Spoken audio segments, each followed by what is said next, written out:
Hello friends, आप सभी को YouTube चैनल पे स्वागत है।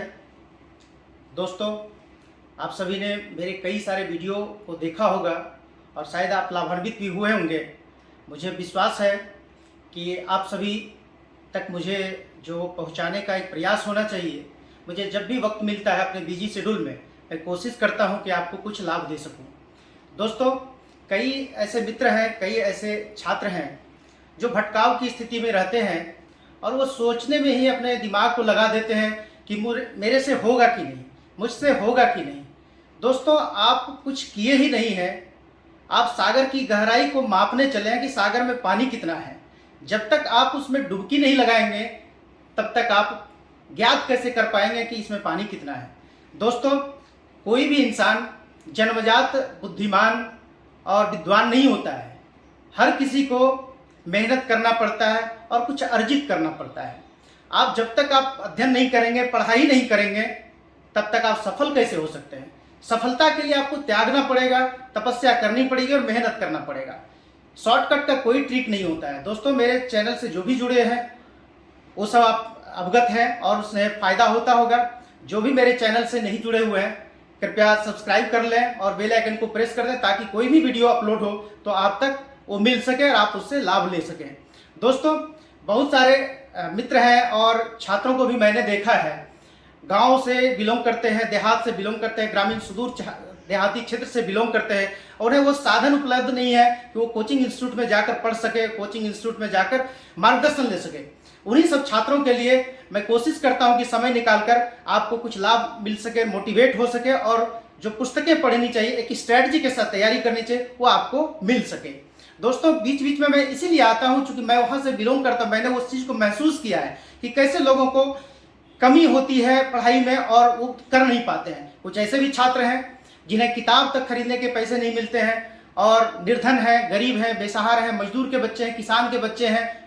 तो इन लोग के लिए हम लोग चाहते हैं कि वो आगे बढ़े, आगे आकर कुछ करें। लेकिन कुछ ऐसे भी छात्र हैं कि वो सोचने में ही समय लगा देते हैं कि मेरे से होगा कि नहीं। दोस्तों, हर किसी से होगा, सिर्फ मेहनत करना पड़ेगा। मेहनत के आगे सब झुक जाता है। अगर मेहनत आप करेंगे, संघर्ष आप करेंगे, जरूर आपको कामयाबी मिलेगी। दोस्तों, मैंने कई सारे वीडियो को बनाया और आप लोगों को मिला होगा कि पीटी की तैयारी कैसे करें, मेंस की तैयारी कैसे करें और साक्षात्कार अंत में होता है बीपीएससी की तैयारी, जो अंतिम आपका मेरिट लिस्ट बनता है और चयन होता है। तो दोस्तों, मैं सभी बिंदुओं पर बारीकी से चर्चा करता हूं और करते रहूंगा। मैं आप सभी से अपील भी करता हूं, बार बार वो कोशिश करता हूं कि आप आगे आएं और बढ़कर तैयारी करें, क्योंकि कामयाबी उन्हीं को मिलती है जो संघर्ष करते हैं, संघर्ष के रास्ते जो चुनते हैं। डॉक्टर बाबा साहब अम्बेडकर, भीमराव अम्बेडकर देखे होंगे कि उस विषम परिस्थितियों में भी संघर्ष का रास्ता चुना, समाज में और देश हित में एक बदलाव की बयार लाया और इसके बाद एक संविधान का निर्माण कर दिए। ग्राहम बेल का नाम सुने होंगे, अब्राहम लिंकन की बात करते हैं, या जितने भी हमारे विद्वान हुए हैं या हमारे लिए अनुकरणी कर गए हैं या हमारे लिए कुछ छाप छोड़ी, हमारे प्रेरणा स्रोत हैं, इनसे इंस्पायर हमें इंस्पिरेशन इनसे मिलता है। बहुत सारे आपके अगल बगल के छात्र होंगे जो सक्सेस हुए हैं। कोई बहुत बड़े घराने के नहीं होते हैं, पेट्रोल पंप के जो बेटे होते हैं, किसान के बेटे होते हैं, मजदूर के बेटे, वो भी सक्सेस करते हैं। इसलिए कि सक्सेस का कोई ट्रिक नहीं होता, मेहनत करना पड़ता है। दोस्तों, स्वाभाविक है, सिविल सर्विसेज की हम तैयारी करते हैं। सिविल सर्विसेज तैयारी आसान कब लगता है? जब हम उसमें गोता लगाते हैं, सही तरीके से पढ़ते हैं, एक रणनीति के साथ पढ़ाई करते हैं, तभी हम सक्सेस कर पाते हैं। कोई अगर ऐसो आराम की जिंदगी जी रहा है और आप मेहनत कर रहे हैं तो सफलता उन्हीं को मिलेगी जो संघर्ष कर रहे हैं। आज की स्थिति में देख रहे होंगे 67 बीपीएससी आने वाला है, सीडीपीओ की तैयारी लोग कर रहे हैं, लोग तैयारी करने वाले कर रहे हैं। 2 महीने से सीडीपीओ की तैयारी चल रही है, 67 का इंतजार नहीं कर रहे, वो तैयारी में लग गए हैं। पीटी और मेंस अपना कंप्लीट कर रहे हैं, बेस को मजबूत कर रहे हैं। तो स्वाभाविक है, मेहनत से ही सफलता मिलेगी। आप सोचते रहेंगे कि बीपीएससी आएगा, वैकेंसी फिर आएगा तो फिर हम फॉर्म भरेंगे, एग्जाम होगा तो एग्जाम देंगे, फिर मेंस का एग्जाम सोचेंगे। दोस्तों, जब तक जिंदगी में कठिनाइयां नहीं आए, जब तक परिस्थितियां आपके प्रतिकूल ना हो, तब तक आप समझ लीजिए कि लक्ष्य आपसे दूर है। जिन किसी भी अभ्यर्थियों के साथ, किसी भी छात्र छात्राओं के साथ प्रतिकूल परिस्थितियां अगर आई है, कठिनाइयां उनके सामने दिखी है, यकीनन मंजिल उनके करीब है।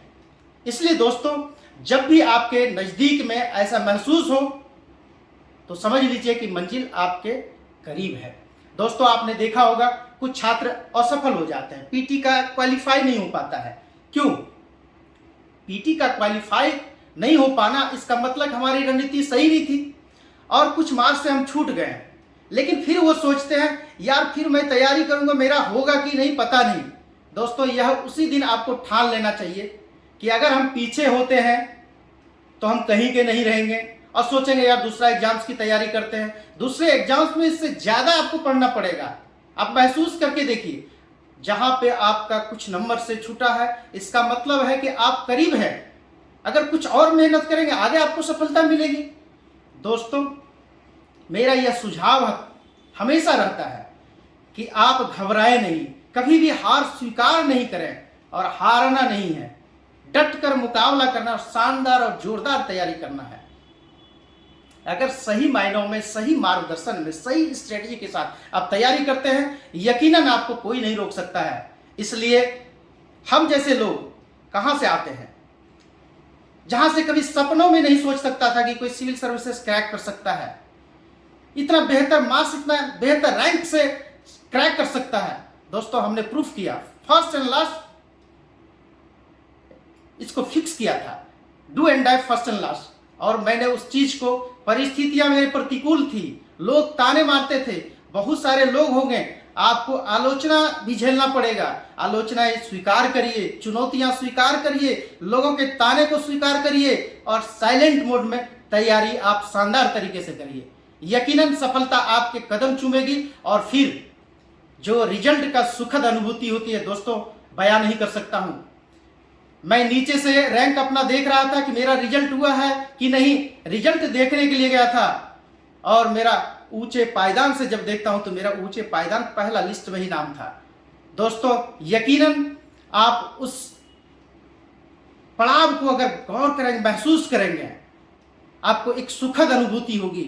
जो आपने मेहनत किया है, संघर्ष किया है, तपस्या किया है, त्याग किया है, वो सब भवना साबित हो जाता है उस सफलता के पीछे। इसलिए दोस्तों, मेरा सुझाव है कि आप सभी लगनशीलता के साथ और ईमानदारी के साथ अनुशासित होकर और सोशल मीडिया से थोड़ा कम रहें, दूरी बनाकर रखें और मोबाइल को पढ़ने के समय बिल्कुल ही यूज नहीं करें। समय का सदुपयोग करें और कम से कम मोबाइल का यूज करें। कम से कम 8-10 घंटे जो आप पढ़ाई करते हैं उस समय तो बिल्कुल ही मोबाइल यूज नहीं करिए। देखिए, आपको खुद महसूस होने लगेगा कि आपकी मेहनत कितने रंग लाने लगी है। दोस्तों, नेक्स्ट वीडियो में मैं फिर मिलूंगा और तब तक के लिए इतना ही। Thank you so much.